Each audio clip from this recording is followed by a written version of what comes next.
آج ہم آپ کو ایک ایسے شخص کا واقعہ سنائیں گے جس نے قرآن مجید کی بے حرمتی کی اور اس پر اللہ کا ایسا قہر اور عذاب نازل ہوا کہ اسے دیکھ کر کافر بھی کلمہ پڑھنے پر مجبور ہو گیا۔ اس لیے آپ تمام لوگوں سے گزارش ہے کہ اس ویڈیو کو آخر تک ضرور دیکھیے گا۔ ویڈیو اگر پسند آئے تو اسے لائک کر کے اپنے دوستوں کے ساتھ ضرور شیئر کیجیے گا اور کامنٹ میں استغفار لکھنا ہرگز نہ بھولیے گا۔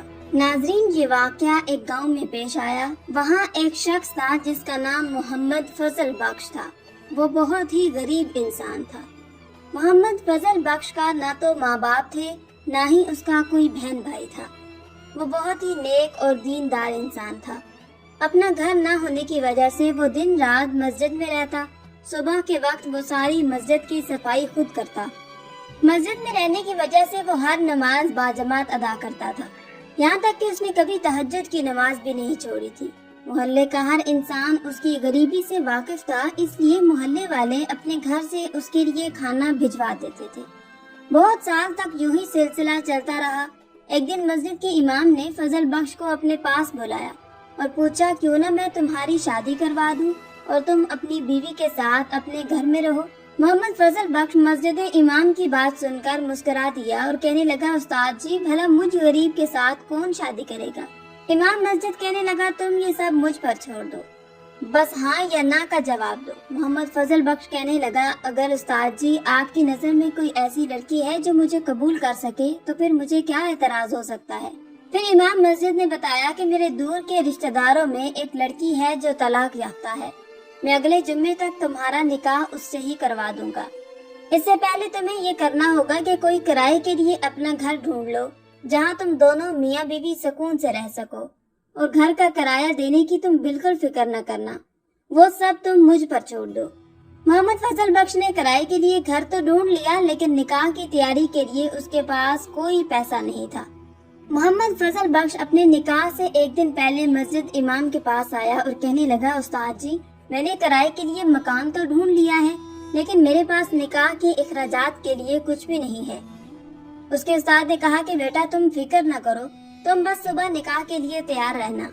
جیسے ہی صبح جمعہ کا سورج نکلا، مولوی صاحب نے مسجد میں اعلان کروا دیا، اگر کسی کے پاس کوئی بھی چیز اللہ کی راہ میں دینے کے لیے ہے تو وہ آ کر مسجد میں دے جائے، بے شک کپڑے ہوں، برتن ہوں یا پیسے ہوں۔ بہت سے لوگ اپنے گھروں سے سامان اٹھا کر مسجد میں لے آئے۔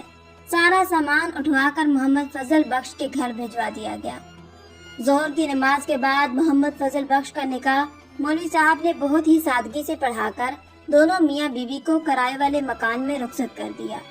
محمد فضل بخش کی بیوی بہت ہی نیک اور صابر خاتون تھی۔ اس نے کبھی بھی اپنے شوہر سے کسی چیز کی کوئی فرمائش نہ کی۔ وہ نماز پڑھتی، ہر وقت اللہ کا شکر ادا کرتی۔ محمد فضل بخش شادی شدہ ہونے کے بعد بھی روزانہ مسجد کی صفائی کرتا اور باجماعت نماز ادا کرتا۔ مسجد کی صفائی کرنے کے بعد وہ روزانہ گھر سے کام کے لیے نکل جاتا اور اس کی بیوی پیچھے سے ہر وقت اپنے اللہ سے دعائیں کرتی، اے اللہ، میرے شوہر کے لیے کوئی وسیلہ بنا دے اور اسے کوئی کام کاج مل جائے۔ کام کی تلاش کرتے کرتے محمد فضل بخش اللہ والے کے پاس پہنچ گیا۔ وہاں ان کے ہاں بہت سارے لوگ جمع تھے جو اپنے مسائل اور مصیبتیں ان کے پاس لے کر آئے تھے۔ وہ اللہ تعالیٰ سے ان کے لیے دعا کرتے تو اللہ پاک ان کی تمام مصیبتوں پریشانیوں کو دور کر دیتا، اور سب سے بڑی بات کہ ان کے ہاں بہت ہی عمدہ کھانے بنتے تھے۔ اسی کھانے کی وجہ سے ان کو وہاں ایک نوکری مل گئی جو کہ وہ غریبوں میں کھانا تقسیم ہوتا تھا، اور محمد فضل بخش خود اپنے ہاتھوں سے کھانا تقسیم کرتا تھا، اور اسے غریبوں میں کھانا بانٹنے کے لیے اس کو اللہ والے پیسے دیا کرتے تھے۔ جو کھانا بچ جاتا وہ اپنے اور بیوی کے لیے صبح شام گھر لے جاتا۔ ایسے ہی اس کے گھر کے حالات کچھ بدلنے لگے۔ شادی کے 1 سال بعد اللہ تعالیٰ نے انہیں بہت ہی خوبصورت بیٹی سے نوازا۔ محمد فضل بخش اور اس کی بیوی بہت ہی خوش تھے کہ اللہ تعالیٰ نے انہیں اپنی رحمت سے نوازا ہے۔ وہ اپنی بیٹی کے بہت ناز نخرے اٹھاتے اور اس کی خوب دیکھ بھال کرتے۔ بیٹی کے 1 سال گزر جانے کے بعد اللہ پاک نے انہیں پھر دوسری بیٹی سے نوازا۔ اس کا شوہر پھر بھی خوش ہوا کہ اللہ پاک نے اسے پھر سے اولاد سے نوازا، اور وہ بھی اپنی رحمت سے۔ اس کی بیوی کہنے لگی کہ میں چاہتی ہوں کہ اللہ پاک مجھے اگلی دفعہ بیٹے سے نوازے۔ اس کا شوہر مسکرا کر کہنے لگا کہ کیا تجھے نہیں پتا کہ اللہ پاک وہاں بیٹیاں دیتا ہے جہاں وہ خوش ہوتا ہے؟ ہاں پتا ہے، لیکن بہنوں کا بھائی ہونا بہت ضروری ہے۔ آپ بس اپنے اللہ والے سے کہیے کہ ہمارے لیے دعا کرے، اگلی دفعہ ہمیں اللہ بیٹے سے نوازے۔ وہ اپنی بیوی کی باتیں سن کر مسکرا رہا تھا اور واپس اپنے کام پر چلا گیا۔ کچھ مہینوں کے بعد اس کی بیوی پھر سے امید سے ہوگی۔ اس نے اپنے لیے اللہ والے سے دعا کروائی اور خود بھی خوب گڑ گڑا کر دعائیں کی کہ اے اللہ اس بار مجھے اپنی نعمت سے نوازنا، لیکن اللہ پاک نے اسے پھر بیٹی سے نواز دیا۔ تیسری بیٹی کی پیدائش پر وہ بہت زیادہ پریشان ہوئی اور اپنے شوہر کو کہنے لگی کہ اب مجھے اپنے اللہ والے کے دربار پہ لے کر جائیں، میں نے خود اپنا مسئلہ سناؤں گی، دیکھنا وہ میرے لیے دعا کریں گی تو اللہ پاک مجھے بیٹے سے نوازے گا۔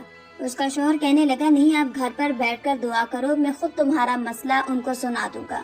جب 1 سال گزرا تو اللہ پاک نے انہیں پھر چوتھی بیٹی سے نواز دیا۔ چوتھی بیٹی کی پیدائش پر اس کی بیوی اپنے شوہر کے سامنے بہت روئی، کہنے لگی ہمارے گھر میں پہلے ہی غریبی ہے، اللہ پاک نہ جانے ہمیں کیوں بیٹیاں دے رہا ہے۔ اس کا شوہر کہنے لگا کہ تم خود اللہ کی بہت شکر گزار بندی ہو، تمہارے منہ سے ایسی باتیں اچھی نہیں لگتی، تم خود تو کہتی ہو کہ اللہ پاک بیٹیاں جہاں پیدا کرتا ہے وہاں ان کا رزق بھی بھیجتا ہے، پھر بھی میں ماں ہوں، میرا دل چاہتا ہے کہ اللہ مجھے بیٹے سے نوازے۔ 1 سال گزرنے کے بعد اللہ پاک نے اسے پھر بیٹی سے نواز دیا۔ 5ویں بیٹی کی پیدائش پر وہ بہت روئی، اللہ کے سامنے گڑ گڑائی کہ اے اللہ میں تیری ناشکری نہیں کر رہی، تیرے ہر فیصلے سے راضی ہوں، لیکن بہنوں کا بھائی ہونا بہت ضروری ہے، تجھے تیرے محبوب کا واسطہ، بی بی فاطمہ کا واسطہ مجھے بیٹے سے نواز دے۔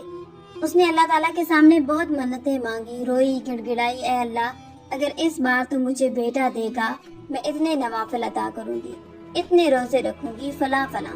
وہ اپنے شوہر کے ساتھ اس اللہ والے کے پاس چلی گئی اور خوب رو کر گڑ گڑائی کہ آپ تو اللہ کے ولی ہیں، اللہ پاک سے دعا کریں تو آپ کی دعا ضرور قبول ہوتی ہے، میرے لیے ایک دفعہ ہاتھ اٹھا کر دعا تو کر دیں، اللہ پاک ہمیں بیٹے سے نواز دے۔ نہ جانے اللہ پاک کو کیا منظور تھا، اللہ پاک نے اسے پھر بیٹی سے نواز دیا۔ دعائیں مانگتے مانگتے اس کو 10 سال گزر گئے، حتیٰ کہ اس کی 7 بیٹیاں پیدا ہو گئیں۔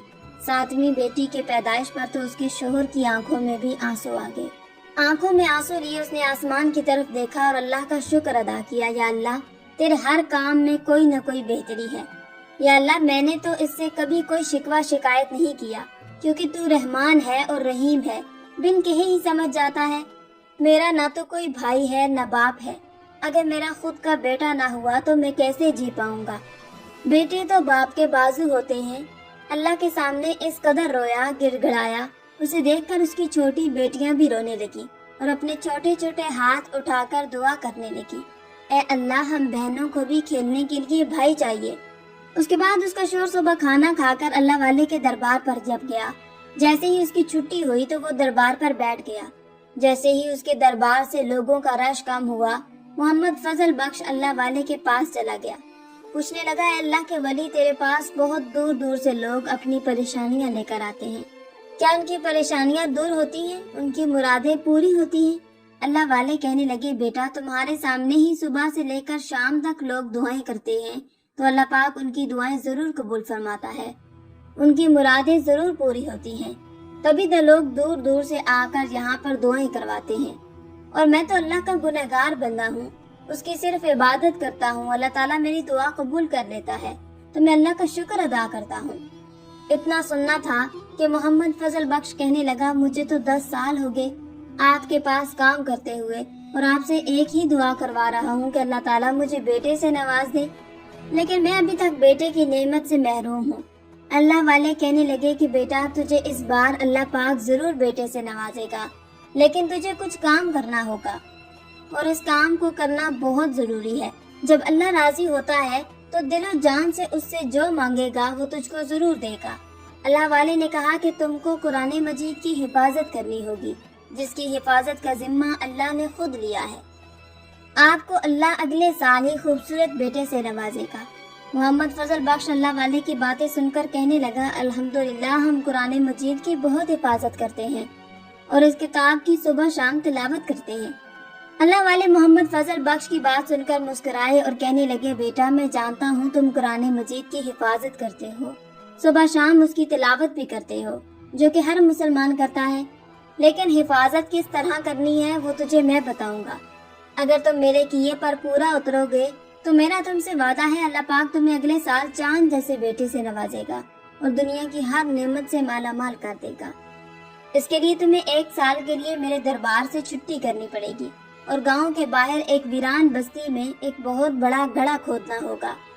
صبح سے لے کر شام تک لوگوں کے دروازے کھٹکھٹا کر پوچھنا ہوگا کہ اگر آپ کے گھر میں کوئی شہید سپارے پڑے ہوئے ہیں جن کی لوگ بے حرمتی کر دیتے ہیں۔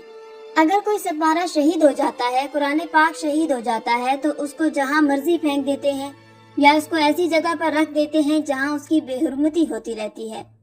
تم لوگوں کے گھروں پر جا کر ان سے پوچھنا کہ آپ کے گھر میں کسی قسم کا کوئی پارہ یا قرآن مجید شہید پارے ہیں تو آپ مجھے دے دو۔ وہ سب اکٹھے کرنے کے بعد اس گڑھے میں کھود کر ان کو دفن کر دینا اور قرآن پاک کی بے حرمتی نہ ہونے دینا۔ اس نے اللہ والے کے کہنے پر گاؤں کے باہر کسی ویران بستی میں ایک گڑھا نکالنا شروع کر دیا جو کہ 2 دن میں مکمل ہو گیا۔ اس کے بعد اس نے لوگوں کے گھر جا کر شہید سپارے اور قرآن مجید مانگنا شروع کر دیے۔ صبح سے لے کر شام تک وہ اسی کام میں مصروف رہتا۔ لوگوں کے گھروں کے علاوہ وہ محلے کی گلیوں اور کچرے کے گندے ڈھیروں میں سے بھی اللہ کے نام یا دینی اسلام کی کتابوں کے صفحے نکالتا، پھر ان کو صاف پانی سے دھوتا۔ سارا کچھ اکٹھا کر کے وہ اسی گڑھے میں ڈال دیتا، یہاں تک کہ اس کے آس پاس جتنے بھی گاؤں تھے سب گاؤں میں وہ جاتا اور سب سپارے، قرآن مجید، جائے نماز، ریلیں اور دینی اسلامی کتابوں کے صفحے، یہاں تک کہ جو کچھ بھی ہوتا سب کچھ اکٹھا کر کے لے آتا۔ وہ شام کو اسی گڑھے میں ڈال دیتا۔ یہ کام کرتے کرتے جب اسے 1 سال گزر گیا، اللہ پاک نے اسے 2 جڑواں بیٹوں سے نوازا۔ جب اس کے 2 جڑواں بیٹے ہوئے تو اس کی خوشی کی کوئی انتہا نہ رہی۔ یہ خوشی کی خبر سنانے کے لیے وہ سب سے پہلے اللہ والے کے دربار گیا اور جاتے ہی اس کے قدموں میں گڑ گڑا کر خوشی سے رونا شروع کر دیا۔ اللہ والے کو پہلے تو یہی لگا شاید اللہ پاک نے اسے پھر سے بیٹی سے نواز دیا ہے، اس لیے یہ زاروں قطار رو رہا ہے۔ اتنے میں وہ بول پڑا، آج آپ کی دعاؤں سے اللہ پاک نے مجھے 2 جوڑواں بیٹوں سے نوازا ہے جس کا نام میں نے قاسم اور عاصم رکھا ہے۔ بھلے ہی میں بہت غریب ہوں پھر بھی آپ کو جو مانگنا ہے مجھ سے مانگیے، میں آپ کی ہر خواہش کو پورا کروں گا۔ اس کی باتیں سن کر وہ مسکرائے اور کہنے لگے، ہم بزرگوں کو دنیا کی کسی چیز کا کوئی واسطہ نہیں سوائے اللہ اور اس کے رسول کے اور اس کی عبادت کے، ہم اسی میں خوش ہیں۔ میں تمہیں بس ایک نصیحت کروں گا، تم کبھی بھی یہ کام مت چھوڑنا اور آگے اپنے بیٹوں سے بھی یہ کام لازمی کروانا، باقی کے سب کام تم اللہ پر چھوڑ دو۔ اللہ والے کی باتیں سن کر وہ اپنے گھر آیا۔ اس نے دیکھا اس کی بیوی اور بیٹیوں کے چہروں پر خوشیاں جھلک رہی تھی۔ اس نے گھر آ کر اپنی بیوی سے کہا کہ اللہ نے مجھے آج زندگی کی سب سے بڑی خوشی سے نوازا ہے، اس لیے میں چاہتا ہوں کہ اس خوشی میں کوئی انوکھا کام کروں جس سے میرا اللہ اور دنیا والے دونوں خوش ہو جائیں۔ اس کی بیوی پہلے تو سمجھے شاید کوئی لوازمات بنا کر لوگوں میں تقسیم ہوں گے یا کوئی چیز بن کر اللہ کی راہ میں تقسیم ہوگی۔ بیوی کہنے لگی کہ ایسا کون سا انوکھا کام کریں گے جسے اللہ اور دنیا والے دونوں خوش ہو جائیں۔ اس نے کہا کہ میں چاہتا ہوں گاؤں میں جتنے بھی گھر ہیں سبھی کے گھروں میں ایک قرآن مجید دے کر آؤں، کیونکہ اسی قرآن مجید کی بدولت سے اللہ نے مجھے اتنی بڑی نعمت سے نوازا ہے۔ اس کی بیوی اپنے شوہر کی بات سن کر بہت خوش ہوئی اور کہنے لگی، ہاں ہاں، اس سے ہمارا اللہ اور دنیا والے سارے بہت خوش ہوں گے۔ اس سے اگلے ہی دن اس نے اپنے گھر پر قرآن مجید منگوائے اور گاؤں کے سبھی گھروں میں بانٹ دیے۔ اس کا یہ کارنامہ سبھی گاؤں والوں کو بہت پسند آیا۔ سبھی لوگوں نے قرآن مجید کو بڑے پیار اور محبت سے قبول کیا۔ اس کے بیٹے جیسے ہی 7 سال کے ہوئے تو اس نے اپنے بیٹوں کو بھی قرآن مجید حفظ کرنے کے لیے مدرسے میں داخل کروا دیا اور اپنی بیٹیوں کو بھی دینی اور دنیاوی تعلیم دونوں سکھائیں۔ محمد فضل بخش کو قرآن مجید کی حفاظت کرتے کرتے تقریباً 20 سال گزر گئے۔ 20 سال گزرنے کے بعد اس نے اپنی ساری بیٹیوں کی نیک اور شریف گھرانے میں شادیاں کر دی۔ اس نے اللہ کا خوب شکر ادا کیا کہ میری بیٹیاں عزت سے اپنے گھروں میں چلی گئیں۔ اس کے دونوں بیٹے حافظ قرآن بن گئے۔ ایک بیٹے نے اپنے گاؤں میں ہی چھوٹا سا مدرسہ بنا کر وہاں گاؤں کے سبھی لڑکوں کو قرآن مجید کی تعلیم دیتا۔ دوسرا بیٹا قاسم اپنے باپ کے ساتھ قرآن مجید کی حفاظت کے لیے مشغول رہتا۔ ایک دن قاسم نے اپنے باپ سے کہا کہ بابا جان، میں چاہتا ہوں بیرون ملک جا کر خوب محنت کروں اور خوب پیسہ کماؤں اور اس پیسے سے اپنے بھائی کے لیے بہت بڑا مدرسہ بناؤں جہاں پر دوسرے گاؤں کے لوگ آ کر یہاں تعلیم حاصل کریں۔ اس کا باپ کہنے لگا کہ بیٹا، میں نے تجھے بہت ہی منتوں اور مرادوں سے اللہ سے مانگا ہے، اس لیے میں نہیں چاہتا کہ میں اپنے بیٹے کو کبھی بھی اپنی آنکھوں سے دور کروں۔